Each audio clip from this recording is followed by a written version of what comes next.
print culture and the modern world. The 19th century. The 19th century saw vast leaps in mass literacy in Europe, bringing in large numbers of new readers among children, women and workers, and invited further innovations to the printing presses. Children, women and workers. As primary education became obligatory from the late 19th century, children became an important class of readers. Production of school textbooks became critical for the publishing industry. A children's press, devoted to literature for children alone, was set up in France in 1857. This press published new works as well as old fairy tales and folk tales. The Grimm brothers in Germany spent years compiling traditional folk tales gathered from peasants. What they collected was edited before the stories were published in a collection in 1812. Anything that was considered unsuitable for children or would appear vulgar to the elites, was not included in the published version. Rural folk tales thus acquired a new form.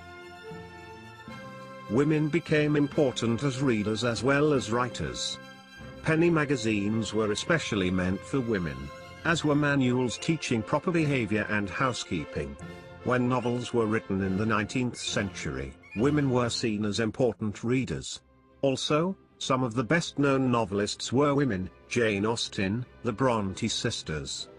Their writings became chief in defining a new woman, one with will, strength of personality, determination and the power to think. Lending libraries had been in existence from the 17th century onward. In the 19th century, lending libraries in England became instruments for educating white-collar workers, artisans and lower-middle-class people. Sometimes, self-educated working-class people wrote for themselves. After the working day was gradually shortened from the mid-19th century, workers had some time for self-improvement and self-expression. They wrote political tracts and autobiographies in large numbers. Further innovations. By the late 18th century, the press came to be made out of metal. By the mid-19th century, Richard M. Hoe of New York had perfected the power-driven cylindrical press. This was capable of printing 8,000 sheets per hour. This press was particularly useful for printing newspapers. In the late 19th century, the offset press was developed, which could print up to 6 colors at a time. From the turn of the 20th century, electrically operated presses accelerated printing operations.